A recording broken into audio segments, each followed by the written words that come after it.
Barangay Kapitan Evelyn Ricamadas sa Barangay 58th District nagpasalamat sa kapulisan ning Dakbayan sa Osamis sa paspas ni ini nga pagpangsikop sa mga tigpayhot o ginadiling droga. Iyang gipasalamatan ang kapulisan sa kaabtik nga manakop hinungdan sa pagkasikop sa usa ka suspetsado niadtong milabayng gabi sa 50th District. Kini mo'y pamahayag sa kapitan atol sa pakighinabi sa DXDD News Team atol sa programang Operation Action Kasayuran. Kinumduman nga niadtong milabayng gabi usa ka suspetsado nga tigpayhot sa ginadiling droga ang nasikop sa kapulisan sa Barangay 58th District. Ang nasikop nga suspetsado lumulupyo sa Barangay San Antonio o sa 58th District nagpahigayon sa transaksyon may kalabutan sa ginadiling droga. Salamat kayo sa mga pulis na abtik kayo. Salamat kayo og sa akong mga bipat na kuan. Ni-assess po na ako. So, ang 50th barangay, so, wala na yung mga taga-dirigid nga imong na-monitor nga mo ay nag-apayuhot sa mga gidaling droga. Kaya dilit ni taga-dirigid? Oo. So, paano ang kuan, ang 50th barangay na ay duha ka buok taga-dirigid, pero wala na sila.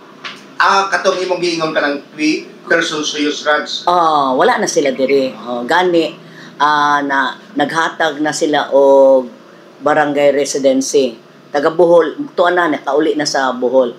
Pero sa 50th barangay sukad-sukad paglingkod nako wala gyoy kuan. Dili wala gyoy nagkuan nagamit og droga. Kani po ning tawhana karon pa ko kakuan anin niya. Karon pa, oo. Dili good, permi good dire mag-transact dili. Ay pero panahon sa kagabiyon kapitan diya sa mount area na may magpapantay gyud mga bipat nimo diya sa Osrox kay ubay-ubay na po na kulangag diha mo mahal na sa Osrox. Kaya naanan pag diha. Oo. Ang among mga bipat tanan, akong instruction ang duha ka buok magpabilin diri sa Osrox Park. Dayon ang uban pod tuyok na pod na. Kaluoy sa Ginoo wala man joy among kuan diri. Si Barangay Kapitan Evelyn Ricamadas sa 50th District.